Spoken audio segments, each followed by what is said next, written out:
bleeding seed game. I've had it with you. I rip your heart out. Last time on the Harry Hill Show. Haha, result. Harry Hill Show!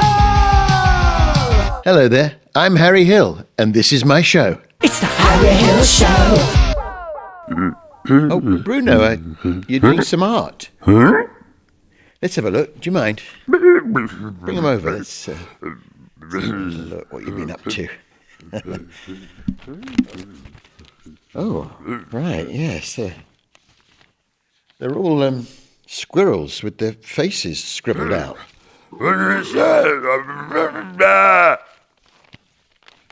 The guest is here, Daddy. Oh, what's that, Gary? As you're saying, the guest is here. He's been sitting there all along. Oh, in that case, we better welcome our guest.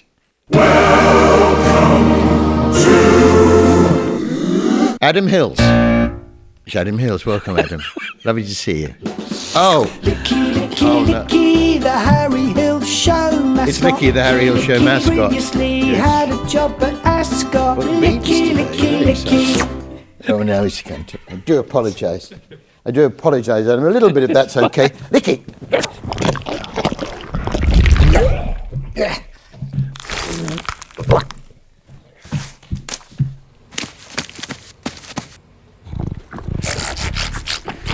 I ripped his heart out by the roots. Sorry about that. Now, welcome. Adam Hills, of course, one of our... What's going on? A giant of comedy. And one of the few, we don't do it very often, Adam. We don't, in this country, necessarily welcome Australians. We only ever take one or two to our heart. Yes, that's true. At a time. And it's you. Thank it's you. you At the moment. You, Kylie, who else? Dame Edna. I mean, Rolf for a while. Well, we don't... He's mentioned Rolf. We've only been doing it for 2 minutes. He's brought Rolf up.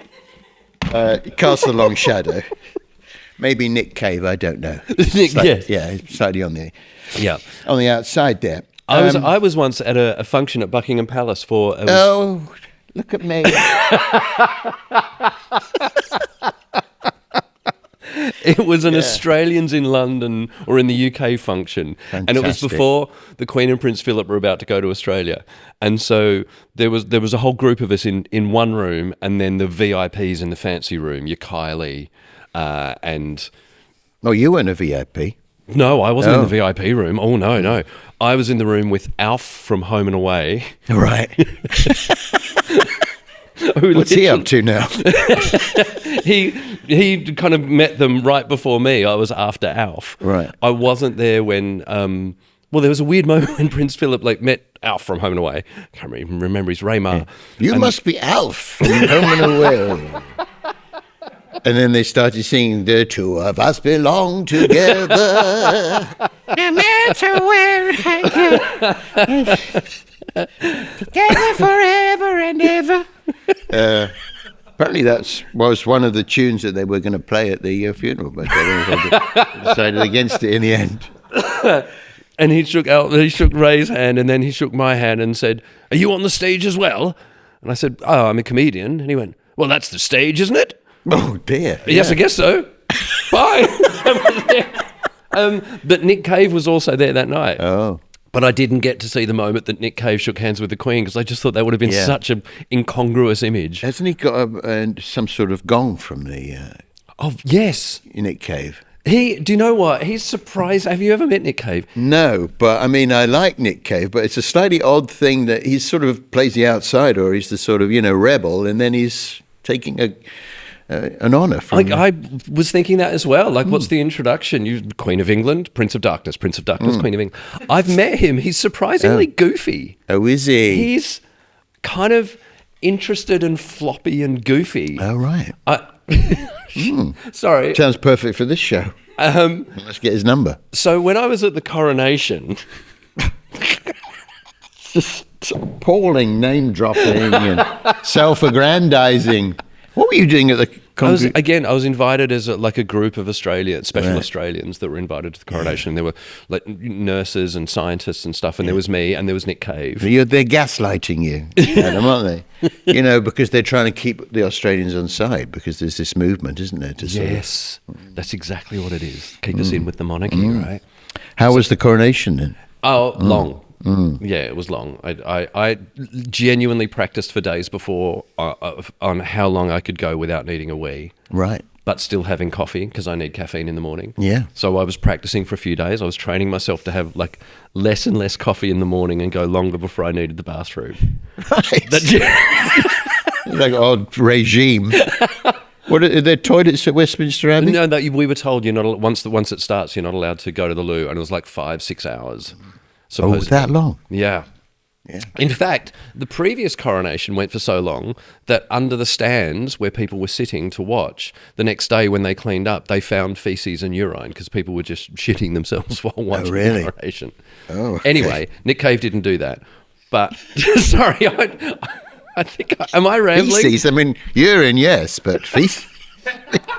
Should be able to hold that in. Dear, oh dear. Okay, yeah. On the way into the coronation, I was talking to an Australian nurse about whether Melbourne is better than Sydney, and then she was saying she was from Perth, so she was saying Perth's better. And then Nick Cave came over and joined in the conversation, and he said, "Oh no, I don't like Perth. They've got evil swans." Right. What? The swans around the river. Look, I'll show you. And he pulls his phone out and shows us a photo he took of a swan in Perth to prove that it's evil. Wow. And then look at its eyes. It's evil. It's evil. And then he went, "Rowan, excuse me," and then just walks off. And we're like, who does Nick Cave know that he has to go and chat to? Yeah. And it was the former Archbishop of Canterbury, who he's apparently best friends with. Yeah, yeah. It's not what you would expect of Nick Cave. It's not what we expect. Anyway, sorry. Yeah, because I listened to a thing he did. It was an interview with Rowan Williams and Nick Cave. Rowan Williams had this sort of show on Radio 4. I mean, it seemed very inappropriate. I'm sure there are other things he could have been doing with his time. Right. Like, I don't know, feeding the poor or something. And it's like the Rowan Williams show. Yeah. After he was Archbishop? No, when he was right in the middle of it. Really? You can't have your own radio show. Oh, was that Welby? Actually, I mixed those two up. Sorry, Rowan, if you're watching. I take that back. Well, perhaps we can expect a song, Evil Swan or something, on Nick Cave's... His voice is not what you I expect. once saw an evil swan down in Perth by the river. How am I doing? But this is okay. I really want to get a deep dive on Nick Cave because you expect his voice to be like this. You expect it to be I do not believe in interventionist God. But instead, he's kind of like this. He's almost like he's Steve Irwin. It's like the crocodile hunter becomes Nick. That's the other one. Steve Irwin. Yeah. He's like backstage going, "Yeah, sorry guys, got to go out and do a gig. I'll see you in a second. Okay, bye." Right. Then I took a rock to her face. And then it comes off. Yeah, it seemed to go quite well. Yeah, the whole rock to the face bit. I think I might keep that. All right. Yeah, that's interesting. Anyway, upbeat guy, but he keeps it hidden because it doesn't serve his demographic. Yes, absolutely.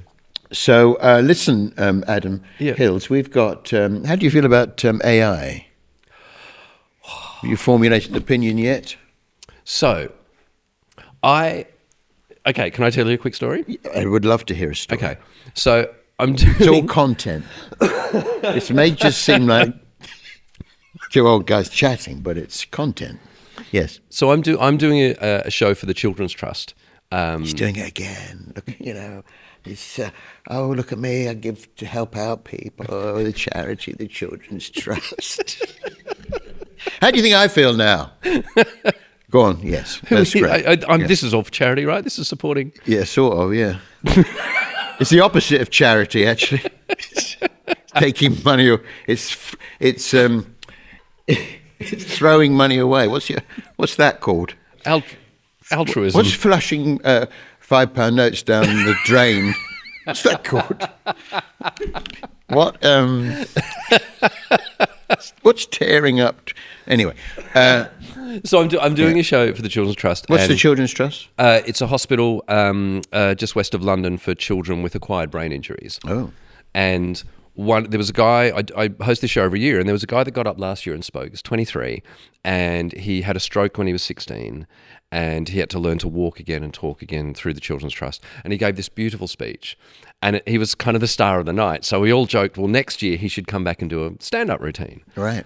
And so just before Christmas, he was getting nervous about it. I said, don't worry, I'll work on it with you. And he said, I've put it into ChatGPT, into AI. I've said, I had a stroke when I was 16. I'm doing a 5-minute spot at the Comedy Store. What should my routine be? And it spat out like a whole bunch of jokes. And then it said, would you like me to put this into a routine for you? And then it put it into a 5-minute routine. And then it said, would you like me to put this into your words? Right. And so then it wrote this 5-minute routine, and some of the jokes were okay. Really? That's worrying. It was very concerning. But so then a few weeks later, I sat down with him and I went, okay, look, I think some of these jokes are actually really good, and it scares me how good they are. Were they nicked? Maybe they were nicked jokes. No, I don't think they were. Oh, really? But then I said to him, okay, let's see what we come up with, and then we'll kind of mix and match. And then by the end of it, all of the jokes we came up with were better than AI. Phew. Yeah, I tried that. I put into ChatGPT, a while ago, write a Harry Hill, a comedy routine like in the style of Harry Hill. Terrible. So then I put, make it funnier. And it comes back again. It's still not very funny. Make it funnier. And it was a waste of time, really.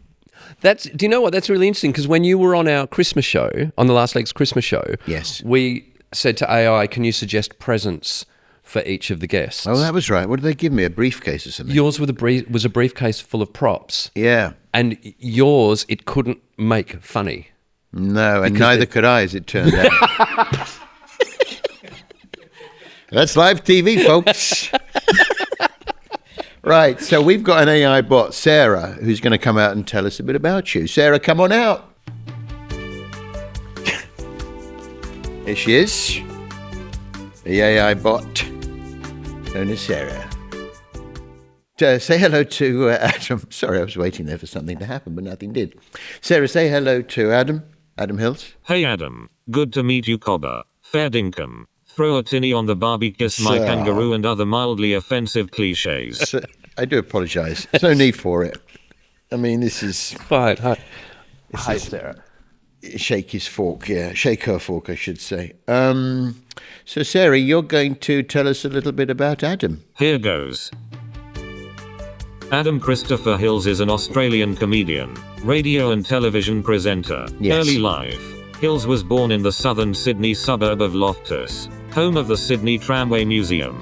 Construction of the museum at its original site on the edge of the Royal National Park commenced in August 1956. It was officially opened in March 1965 by NSW Deputy Premier Pat Hills. The facilities were basic. Initially a 4-track shed built with second-hand materials and approximately 800 metres of running track. Wow. In 1975, the government of New South Wales approved the museum moving to a new site across the Princes Highway adjacent to Loftus Railway Station. Right. Construction commenced in April 1980, with the first trams transferred from the old site in November 1982. It officially opened on the 19th of March 1988. The former Railway Square tramway shelter that had been disassembled in 1973 was reassembled in 1989. A traverser from Commons Granville factory was purchased 1991. Nice. The museum was able to commence operating services on the line in 1993. Hills was born without a right foot and wears a prosthesis, which has become a frequent source of comedy in his act. Yeah, you ever been to the Sydney Tramway Museum? So many times. Have you? I have. What's it like? Yeah, it's a lot of information. I didn't know I didn't know the early stuff. Like, Fascinating. I wanted to go back and go, sorry, where was the original site? Because it was moved in 75 and I was 5 years old, and that's when I started going to it. But right. Where was it before?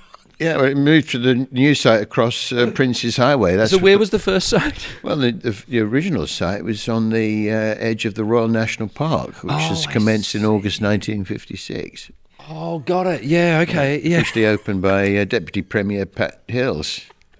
So what is that one of them big things to see in Loftus? so nothing in Loftus. The only thing to see in Loftus. Yeah. Once they opened the proper Tramway Museum and it became quite fancy, we took my granddad there because my granddad used to work on the trams in Sydney back in the day.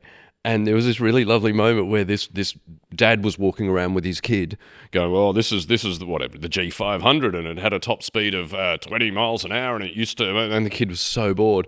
And my granddad was with us and going, "Oh, I remember Snowy got into a fight off the back of this one. Oh, he got a fight with one of the passengers. It was amazing." And that brought it alive for the young boy. And that boy then became a mechanical engineer and worked on some sort of anyway. That was honestly, if ever there was a description of my early life that really, really summed me up, that actually got it better than anyone ever has. Well, that's just what we pride ourselves on this show. That we get these rare insights. So, what was life growing up in Loftus? I've never been to Australia. It's a great admission of mine, great shame of mine, because I have a sister who lives in Melbourne and I keep meaning to visit, but it's a long way to go, and that's the main reason I haven't been. It just seems so far, doesn't it? And you have to stop off. You can fly direct from London to Perth, so you can go from England to Australia in one flight. Right. How long does that take? About 17 hours. Yeah, it's a long time, isn't it? But, it is. You can see a couple of films, I suppose, and... Well, the problem with 17 hours, I have done that flight a few times, is you get on the plane, you watch a movie, you have something to eat, you watch another movie, you watch a third movie, you go to sleep, you wake up, you have breakfast, you watch another movie, you watch another movie, and you've still got 4 hours to go. Yeah. And you're like, there's only so many movies and things I can do on this plane. Sure. But...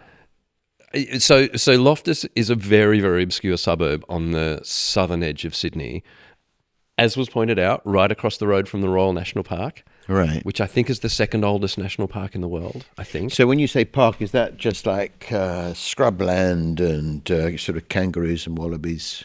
Yes, bushland we'd call it. So it's full of trees, beautiful rivers, untouched, but kangaroos. Oh, beautiful. Right. Yeah, because obviously so it'd be more like because when we say park, we sort of think of, I don't know, swings and...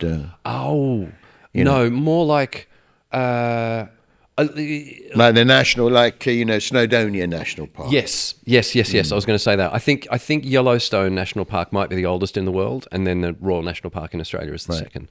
So, literally, my parents' house backed onto bushland. There was the back fence, and then a valley, and there'd be cockatoos and kookaburras, and occasionally an echidna.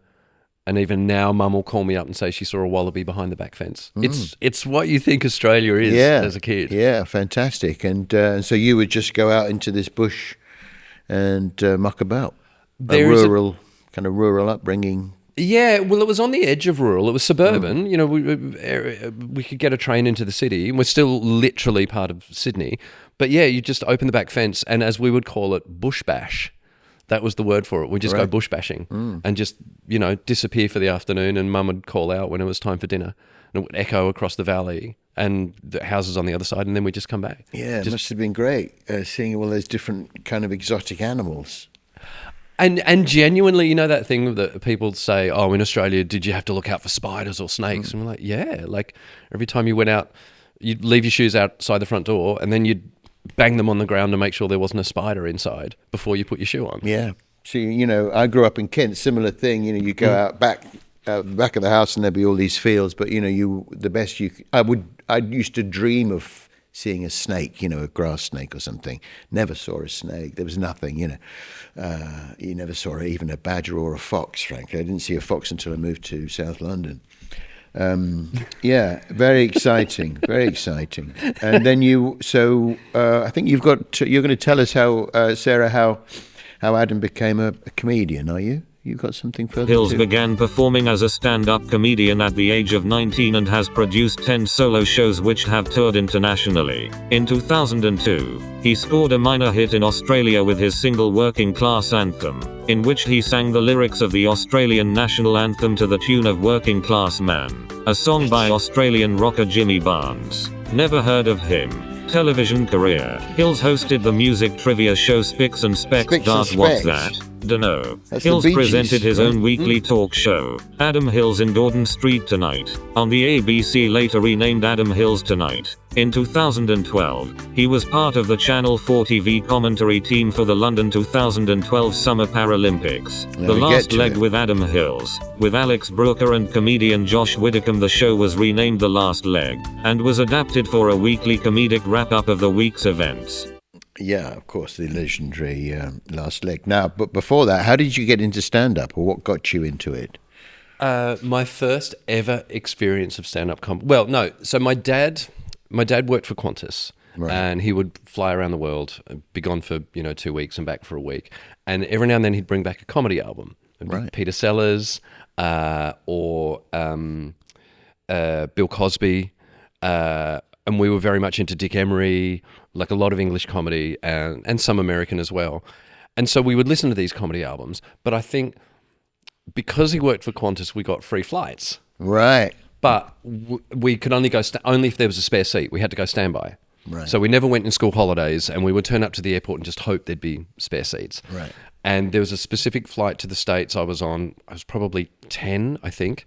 And the only there were 2 seats up front and 2 seats a bit further back. So I sat with my brother, my parents were back, and I put on the Comedy Channel. And they had the in-flight Comedy Channel, and I'd never heard stand-up comedy in public before. I just Right. thought it was something people A listened. dry thing, because the LPs used to be just dry, didn't they? Didn't have laughter or applause, right? Yes. Yeah. Although I'd say some of the Bill Cosby albums we listened to were live comedy, but I just didn't know other people listened to them as well. And so I listened to it over and over and over on this flight, and it would rewind, and then it would play again, and then it would rewind, and I kind of just fell in love with it. And so I always wanted to do stand up, but I Right. just never thought there Didn't was know a how way to into do it. No, that was my problem. I couldn't work out how you became a comedian. Right.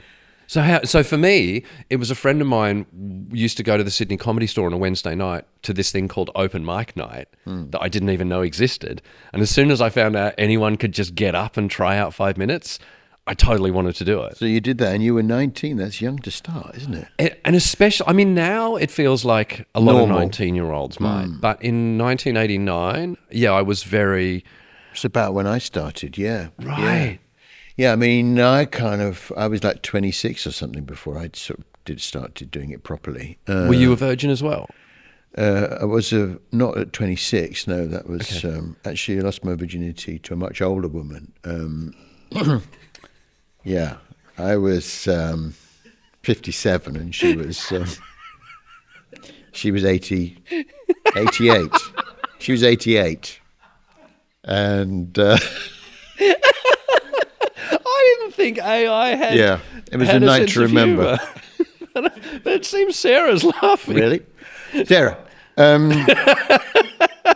So what did you start doing? Gags or Oh, terrible. Like just jokes about sex, which was, and like I said, like I was a virgin at 19. I was up on stage telling jokes about sex. And I remember as I walked off, the compere said, "Isn't it funny that the guys that talk about it the most do it the least?" Oh, he knew. And he got a massive round of applause. And He I was knew like, about you. Yeah. Yeah. Widely known in the area as that, yeah. You see, Adam, he's still a virgin. So then you got on TV. How did you get this TV break? Because that sounds like you had like a big show. You had this Adam Hills Tonight thing. Sounds like is it like a chat show or? Well, Spicks and Specks was the big one. That was the music quiz show. So I guess I did stand up and did it, and did the Edinburgh Fringe Festival. No, you came over. There was a comedy festival. So I started writing. I did stand up, right, and then a friend and I started writing jokes for a radio show, a breakfast radio show. So we would do our gigs, and then go back to her place, get the newspapers, because the newspapers would come out at like 1 a.m, and then we would write a whole bunch of jokes and then fax them off to a radio station, and then go to sleep and then hope the next morning they might use 1 or 2 of our jokes. So we ended up becoming writers, and then It's a good way to start, isn't it? Well, and you know what? In a ridiculous stroke of luck, the first day we decided to do that, I think it was a Monday, and we'd sent, and the reason we did it was because we were both supporting Britain's naughtiest hypnotist at the time, Peter Powers, Right. who was on tour in Australia. Right. What was he? He would make he would hypnotize men to believe they had just been caught cheating on their wife. And then they would have to apologize to their wife in the audience, but they could only speak Chinese. Okay, yeah. A lot of the entertainers that went over to Australia weren't very well known over here. Right. Yeah, they had, and that's why they went there. So we were supporting him, and it hadn't worked out. So we decided, right, let's write some jokes and fax them to a radio station. And we sent them all in. And then I went to my place, and we both went to sleep. And then the next morning, I got a phone call from the producer of the radio show saying, "This is dynamite." Well, yeah, virtually. Yeah. He said, "We used a couple of the jokes. Is this because of the ad?" And I went, "The ad?" And he said, "Yeah, the ad that we put in the newspaper over the weekend looking for comedy writers." Fantastic. And I was like, "Oh yeah, the ad." He just thought we'd seen an ad, and rather than send in a resume, just decided to fax in a whole bunch of jokes. Right. And so he thought, "Oh, I love these guys. I love their moxie." Yeah. Giving us jokes that we've used. Yeah. And so we ended up becoming freelance writers, then eventually writers. And at which point I then moved to Adelaide to host a breakfast show. Right. And then there was a comedy festival in Adelaide, and a whole bunch of English comedians came out. Lee and Herring. Richard Herring came out. Yeah. I think Ed Byrne was even there for that one. And I just met all these people. Boothby Graffo. Right, Boothby. Right. This is sort of 95, would it be? Something like that? Yeah, 97, I think. Okay, yeah. And I remember Boothby saying...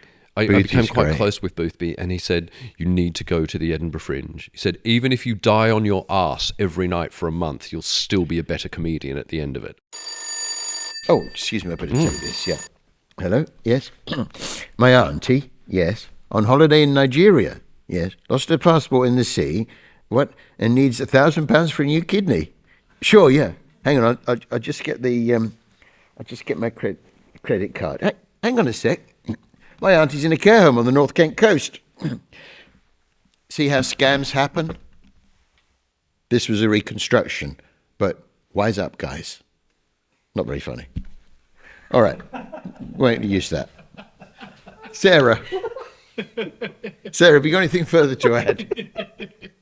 One last bite from Hills Sarah. published a memoir, Best Foot Forward, and a book for children, Rockstar Detectives. So you've been busy with the Dum Dums did that. Hills partnered with Scott Halsworth to open a permanent freak scene restaurant in Parsons Green in London. What's in that? April 2020, Australia Post released a set of stamps recognizing Australian legends of comedy, with Hills appearing on one of the stamps. Nice. Hills was appointed member of the Order of the British Empire, MBE, in the you 2022 got one. New Year Honours for services to You've got Paralympic one. sport and disability awareness. Hills is Guinness record holder for the fastest time to put on 5 jumpers. That's it, you're up to date with Adam. What a life. Waltzing Adam Hills. Waltzing Adam Hills. You'll go a waltzing Adam Hills with me. And he sang as he watched and waited till his boil in a bag dinner burnt. No, I don't think that's the enough. words. Stop it. Goodbye. Twix drop.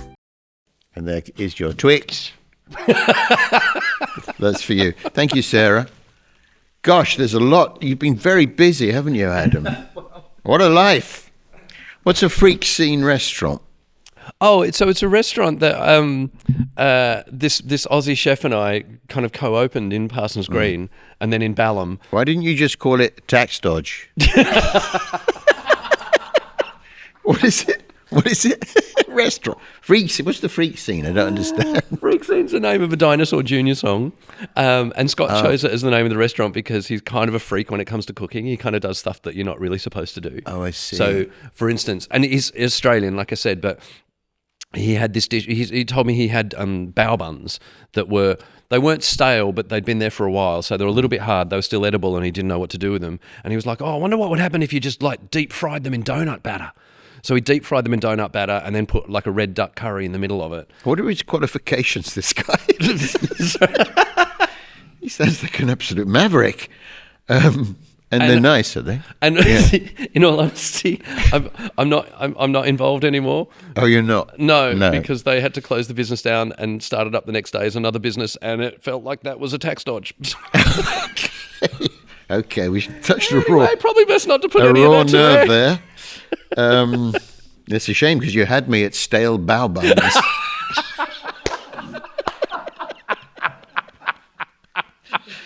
But what a fantastic thing. They released a set of stamps with your face on. They did. Yeah, part of me felt a bit weird about it because I think they went for a different kind of comedy legend from different decades.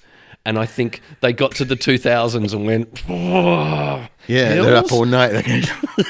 Who have we got? No, that's not true. Is it? No, that's what it felt like, to be honest. This is typical comedian. When it happened, I was really excited about it. But I saw one negative tweet from an Australian actor saying, how does Adam Hills qualify as an Australian legend? And I still remember that one tweet. Yeah. I've not seen that actor since, but when I do. Best not to read the comments, Adam. Certainly not for this show. I don't know if we've got any way of silencing those. Do you know what was really lovely about that, though, was it happened right before COVID and the lockdowns and all that kind of stuff. So there was supposed to be a big presentation where we were given a gold version of the stamp, and it never happened. We never got our presentation. But because during lockdowns, everyone was then ordering stuff to home, I kept getting parcels delivered to my house with my own face on it as a stamp, accidentally, just because it was the way it went. Fantastic. And you don't get like a cut, do you, if you have your face on you don't get a cut of the stamps? No, unfortunately not. And then you've got this MBE. I mean, that's hang on. Can I tell you my stamp joke that I came up with? Do you know how you can tell it's a comedian on the front of the stamp? Because it's... I don't know. Because when you lick the back of it, it tastes funny. It tastes funny, yeah. There you go. And then this MBE, which is... Do you have any kind of qualms about that? How do you feel about the royal family and sort of Australia and all that? Well... You might not want to talk about it publicly because they might want it back. My first thought when the letter came... Have you got one? Haven't you got one? No. Apparently you can't get an honour for just... feathering your own nest. They don't give them out for that. You get a title? Yeah. No, I've been too selfish in my life. You get a letter and it says, the Prime Minister would like to put you forward. Do you accept? And my first thought was, can I, as an Australian, am I allowed to have one of these? And so I instantly Googled Australians MBEs and Kylie's name came up. I went, oh, well, if she's got one, then I must be allowed to. And then, okay, this is genuine and this is awful, but this is true. I looked what it was for because had it said for services to comedy, I would have felt really awkward. Oh, I would have been like, no, I don't. Yeah. I don't think what I do comedic. But then it said services to disability. After Stampgate, particularly after Stampgate. You can imagine what that old actor would have said about that. Yeah, right? I know who you are.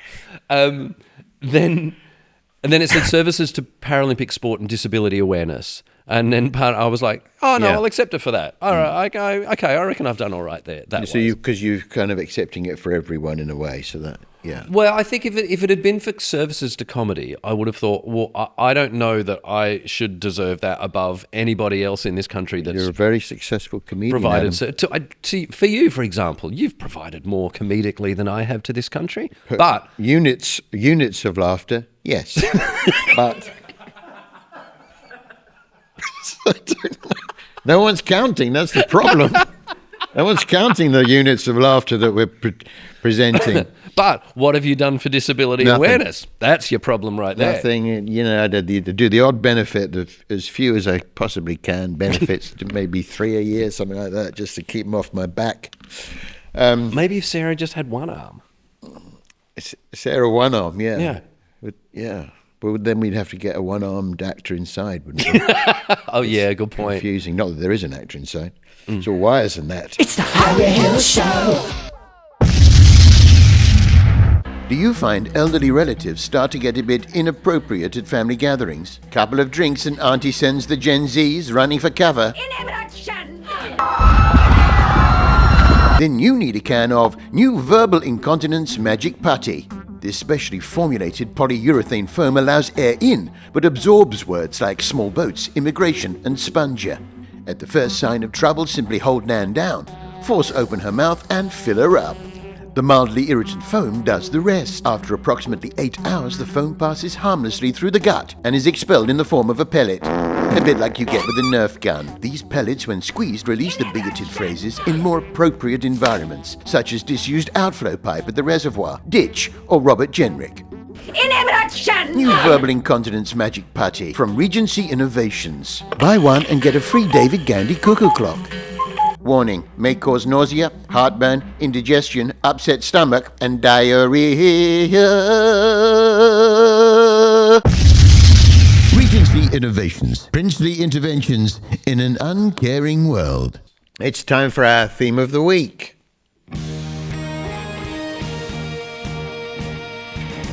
William Wallace. William Wallace we're talking about this week, and we're joined by Dr. Erin Lloyd-Jones, who is a medieval and prehistoric archaeologist whose specialisation is in British history, prehistory and Wales. Is that right? That is. Yeah. Welcome to the show. This Thanks. is Adam Hills, of course, you know, Lovely to meet you.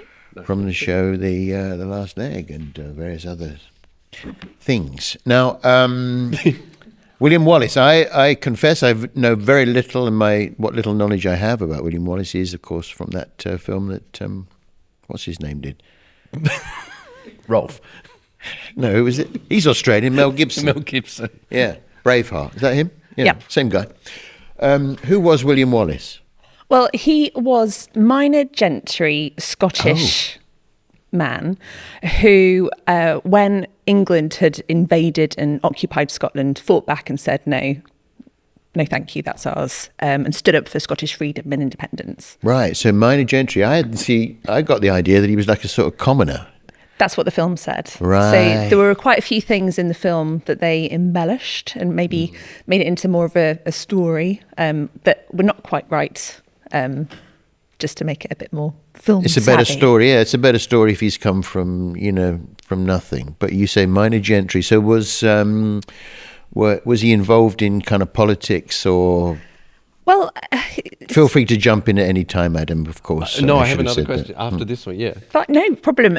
So he minor gentry in Scotland. So he became a knight to serve after he did certain things, but he probably, compared to some of the other lairds and lords in Scotland, he was probably seen as a bit more lower class, I suppose. Right. And when you say, now that I know he's minor gentry, and you say he led the fight, that makes me think, did he actually fight? Oh yeah, he was. Okay. He was a big warrior, and literally big. He was tall as well. So some of the things we know about him, we know are true, or we can make an educated guess that are true. But he was known for some very bloody battles and literally fighting for Scotland, and that's one of the reasons why he's held in so much high regard. Right. And when was he operating? When's all this taking place? Well, he was born in around, we think 1270. Oh, a long time ago. So yeah, we're going back a long time, which is why some of the sources we have to rely on are maybe not quite contemporary, or we have to take with a pinch of salt. And a lot of the time the history is written by the winners, so maybe propaganda. Sorry about that. You'd have done the same thing. Yeah.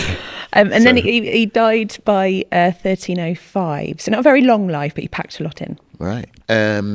And so he basically, what was it that he was sort of fighting against? Was there a specific thing that happened that he was like, oh, right, I'm not standing for that, the final kind of straw, or? Well, there might have been a straw that broke the camel's back, really, but it was Edward I, the king who'd just invaded Wales and occupied Wales and built lots of castles, set his sights on Scotland. He'd actually been asked by the Scottish nobility to help them choose the next king, because it was kind of in turmoil, who would it be? And also a lot of the lords in Scotland had land in England as well. So it kind of made sort of sense, but England, Edward I chose a king that he could control. And then when he fought back, the king, when he fought back a little bit, Edward kicked off essentially, and then deposed him. Had a big battle. The King of Scotland lost. Edward stripped him of his insignia, took away the big stone all the Scottish kings had been crowned on. Oh, that one you probably saw it when you were at the Coronation. Oh yeah, the stone of destiny. Is that the one? Sounds gorgeous. Yeah, what was the thing? What is the thing about that stone? Because it's just a stone. Is it sort of been worn down or something? Was it a sort of fancier looking stone at one time? Slightly offended that you just said to an archaeologist it's just a stone. It's never a stone, Harry. Say what you see. Yeah, was it? What was the? Well, it was a large. It's a big stone. It's very important, but one that would have been present for all of the coronations for hundreds of years. It was a special stone. Right. It just happened to be there at the. I don't really understand. It's like a throne, fine, but where's the stone? Get the stone in. We're crowning this guy. Get the stone. It's. Was it just that they happened to be there when they did the first one, and then it became a tradition, or? Gosh, you know what? I don't. That's another theme of the week. Let's say. Okay, all right. I'm not sure of the exact answer of how far back the Stone of Destiny goes. All right. But it was respected. It was iconic. It was a thing that was taken away from Scotland, and the king was imprisoned. And so William Wallace and other people then stood up and said, "No, we're going to fight back." Taking over our country, essentially. Right. So can I ask a question then? I'm assuming you've watched Braveheart the movie. I have, not for a long time. Okay. When you did, were you kind of watching going, that didn't happen? Nah, that didn't happen. Nah, that's not like that. There's a few things that are obviously done that are not correct. Mm-hmm. For example, I suppose what I'd say to you is, if you picture William Wallace, how would you see him? Mel Gibson. Well, yeah, he didn't look like Mel Gibson. Weird. Well, he could have done, actually. I don't know the answer to that. But what would he have been wearing, or what would you have viewed him? Probably in the kilts. Right. Tartan, blue face paint. Yeah. Yes. Blue face paint was earlier ancient Britain, so maybe 1,000 years. Oh, he didn't earlier. paint himself blue. Probably not. It was something that was done by the ancient Britons. Probably not at that point. And then Smurfs, of course. Well, don't mention them. And then tartan and kilts a lot later. So right. Oh yeah. Wow. They'd have had some sort of kind of probably some patterns, woven clothing, but as kilts and tartan as we know it would have been a lot later. So Right. But it makes a good film. Huh? And so do you feel like was he venerated in Scotland as like clearly more after the movie? But before the movie, did they still see him as a hero, or was it afterwards they went, oh yeah, that guy? No, completely. He was held in very much high regard, and his story and the way he fought and things he did were iconic. What were some of the things that he did that sort of... So his battle tactics were really interesting. So the first battle he won against the English, him and his... I wouldn't say right-hand man. There were two people to start with who had the Battle of Stirling Bridge. And they basically watched the English come, waited for them to cross this bridge that was very narrow and wooden, and took their time and basically waited for them to cross, charged them, and then just picked them off one by one, and had these groups of knights with pikes in these, we call them kind of hedgehogs, I suppose, shillions, where they were able to then just pick off the knights one by one, and it was a very tactical thing to do, and they won that battle. Is that because the English were very organised when they fought? They were like, right, we'll get across this bridge, and then we'll form a line, and then battle will commence. And the Scots were like, no, we're just going to kill you whenever we feel like it. Well, they Bit of a stereotype, that. Yeah, sorry, yes. Well, they needed to come across. That was the only place to cross the river. Right. And they'd never seen these shiltons before. These kind of hedgehog things. What were they? The hedgehogs? So basically groups of fighters in packs where they would have had pikes or spears, and so they could kind of advance with a bit of length, and just pick off the knights as they were coming. And the English knights couldn't get back across the bridge because the other knights were coming across the bridge. So it was all very well done. Like when someone stops at the top of an escalator and then they don't realise that they're just holding up everybody else and then it just builds up behind them. Yeah, it's a good analogy. Exactly that. It's a very good analogy. And so they didn't win this. He didn't win this battle, did he? He did. That's the battle he won with his kind of the other knight he was fighting with. He was called Andrew Murray. I believe he was very good at tennis. So they won that battle, but unfortunately Murray sustained injuries and died a little bit later. But from that battle, William Wallace was made a Sir, and then became the guardian of Scotland, fighting for the king.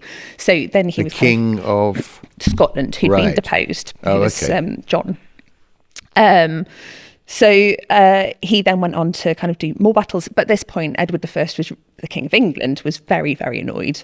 And so brought a battle up to them personally. He actually came, and then they did lose that battle. And William had to go on the run. he escaped. He escaped then. He did, Yeah. yeah. So he disappears for a bit, went into hiding. He went to France for a little bit because they had Nice. an alliance there. But then when he came back to Scotland, unfortunately, somebody dobbed him in essentially, Right. and he was caught. And then a very, very sticky end, literally sticky. It was not a nice thing to happen. So how long was he sort of on the run for? 7 years. Oh gosh, yeah, a long time. So yeah, he'd done well, but then not a nice ending. But to go back to your question about why was he so revered, he became almost legendary as well. And for years after, about 150 years later, even there was a kind of roaming minstrel called Blind Harry who wrote a lot about and sang a lot about his tactics and how large he was, and basically made him into this legendary figure. But that just shows that it wasn't just Braveheart that did it, but he became that. There's been a lot of different depictions of Yeah, William and there is that Wallace, Wallace monument, isn't there? There is. Yeah, Yeah. Is it Stirling? It's Stirling, yeah. So that's we think where Andrew Murray and William Wallace stood to watch when the English were advancing, and then that monument was built in the Victorian period. It's beautiful, almost like a fantasy castle, and was built primarily by public subscription as well. So the public paid for it, but it's gorgeous, and now houses the National Wallace. Well, it's the National Wallace Monument, and a really good place to go and learn about. Yeah, what is him as is there well. anything left of him? I mean, the sense of, I don't know, fabrics or his writing or stuff. Yeah, so you can go there and you can see his sword, which is why we have a good idea that he was a very tall man. The sword itself is almost as long as me, tall as me, without the handle. The handle has been replaced since. And actually, that's an interesting thing that, I don't know whether it's legend or not, but it certainly makes a good story, that after the Battle of Stirling Bridge, one of his big enemies, he's said to have used the skin of to make a belt for his sword, which is lovely. And you mentioned his sticky end. Oh, Yes. yeah. I was interested to hear about that in more Yeah. detail. All right. So it's pretty gruesome, actually. So he would have been dragged through the streets of London, probably, 6 miles by horse. Then he was hung, drawn and quartered, which means even more when you get into what that actually means. So he was hung, but cut down before. Is this a family show? It's not nice. Well, I mean, we're not encouraging anyone to go and do this. But, I mean, yes, they would hang you and then cut you into 4 bits, right? When you're still well, more than that. It's a lovely way to end. So you'd be cut down before you'd actually died. So you were still semi-conscious. Then the drawn element is that they'd slit your stomach open, take out your entrails, burn them in front of you, which is, again, a nice thing to do. And then his head was cut off. That was dipped in tar, which is the sticky end, and stuck on the London Bridge. And then the body was quartered and sent to kind of different locations around Scotland and the north of England to basically warn people that, don't do this again. Yes. I'm going to be honest. The way this show has gone, I'm half expecting a giant character to come out and sing what you've just told us. Yeah. Blind Harry. Have I ruined something? No. Are you Well- heading towards it? Yeah, When you said Blind Harry, I was like, oh, something's going to happen. Something's going to be. No, I mean, that's a beautiful idea. I wish I'd thought of that. We're looking for writers, Adam. And then what happened to his? Did he ever, end up all the bits back together in sort of a grave? Is there a grave? No, not as far as I'm aware of. I think the head will have, we don't know for sure, but probably just Plopped off into the river. like all of the others. Yeah. Well, is there anything further we need to know about William Wallace? Have we covered all the ground, do you think? Well, oh my goodness, there's a lot of ground. Of So we course. could talk and talk, but they've probably go on. Is it true that he never actually met Robert the Bruce? Well, we don't know if they met or not. Right. It's not. We don't know. It's not in the records. It looks good in the movie, though. Well, Robert the Bruce, his grandfather was one who could have been a king. He was up against this King John of John Balliol, who was the one who Edward I kind of got off the throne. And then Robert the Bruce, he was very clever because he kind of was tactical about who he was supporting. But by the time then that William Wallace had been defeated, he then had his claim to the throne. There was another guy who was King John's nephew, and they got together. They met in a church of an abbey to see if they could kind of band together to then get rid of Edward I. And what happened was Robert the Bruce actually just ended up stabbing him to death and becoming the sole rival for the crown. But I mean, that's one way to do it, huh?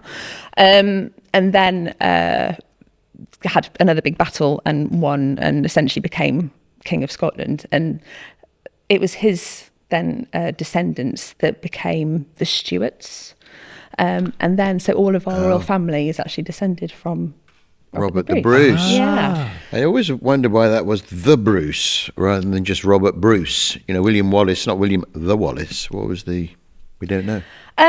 Well, his grandfather, the grandfather was known as, we know him as Robert Bruce. And I don't know the exact answer really, but he was famous, of course, for that spider, wasn't he? Seen the spider's web and Robert the Bruce, isn't it? First, isn't it? He going up and all that. Isn't that Robert the Bruce with the spider?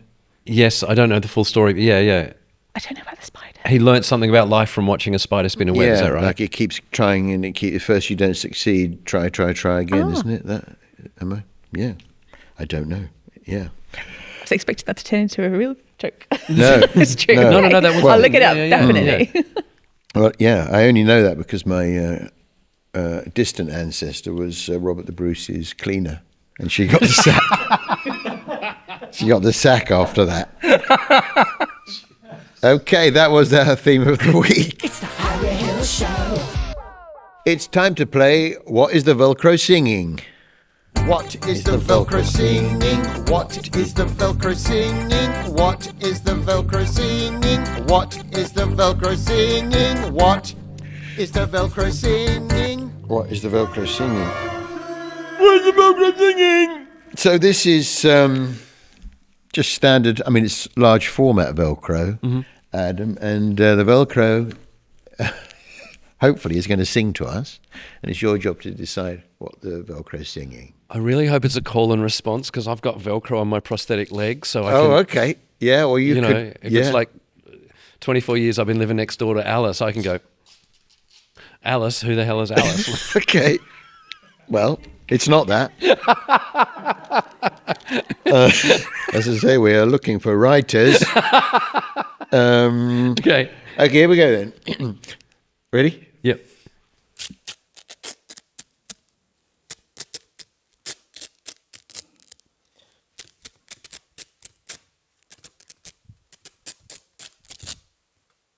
Recognize it? It's not Deck the Halls with Boughs of Holly, is it? It's not. It's not a bit seasonal. It's not. No, Okay. it's not that. Okay. Is that your So final? can Do you want to can hear it again? Yes, please.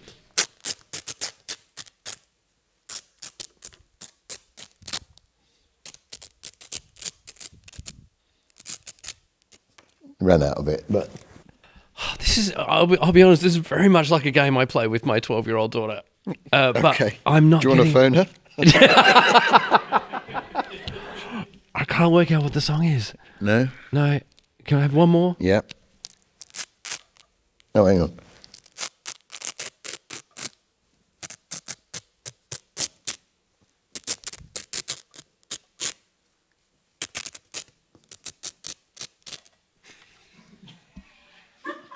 No, I'm afraid I don't know, Harry. I'm so sorry. It is Land Down Under by Men at Work.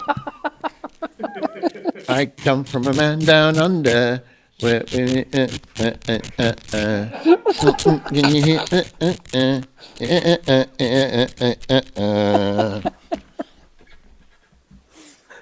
Oh, I don't know how I didn't get that.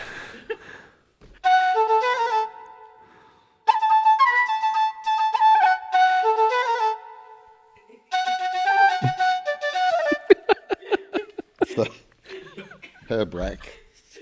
Okay, so that was What is the Velcro Singing? What is the Velcro Singing? What is the Velcro Singing? What is the Velcro Singing? What is the Velcro Singing? What is the Velcro Singing? I've got coriander on my desk. Gary's Joke Corner. It's time for Gary's Joke Corner, and my son Gary is here. Hello, Adam. Hi, Gary. Hi there, nice to meet you. Lovely Very to meet much you. enjoying the last leg at the moment. I let him stay up on a Friday night. to Oh, watch it. okay. I'm only 12. He's only 12. Gary is taking over the business from me in 2030. You know, I'm retiring. Right, I didn't know that. Yes, it's true. And I'm handing it over to him, so he needs jokes. He's not a natural comedian. I'm not a natural comedian, really. I always wanted to be a doctor, didn't I? But you wouldn't let me, Daddy. All right, Gary. Do you have a joke for... I do. I do have a joke for Gary. So there was an inflatable boy that went to an inflatable school where all the students were inflatable, all the teachers were inflatable, all the classrooms were inflatable. Yes. And then one day he gets into trouble for bringing a pin to school. And the headmaster says, "You've let me down, you've let yourself down, you've let the whole school down." That's a joke. That's great. Is that one of yours? No, it's a joke. It's a great joke. Have you got a joke for us, Gary? Yes, I got a joke for you, Daddy. Of course I have. Here, Daddy. I was in a pub with the shorter of the two guys from inside number 9. Okay, the shorter of the two guys. Okay. You know, the one with the dark hair. Okay, right. Inside number 9. Yes, okay, Gary. Anyway, who walked in but the star of Legally Blonde? Reese Witherspoon's? No, it was a young's pub we were in. Which one? The King's Arms in Wandsworth. Needs a bit of work. Well, that's the sound that tells me we've come to the end of our podscarf. So all that remains is for us to thank our expert, Dr. Erin Lloyd-Jones, and of course our special guest, Adam Hills. Butterfly in blue jeans, hamster in a chiffon top, Puppy in a poncho, fluffy duckling with a bob. butterfly in blue jeans. These are the things of our dreams. These are the things. Good night, everyone. Thanks for watching. See you next time. Of our dreams.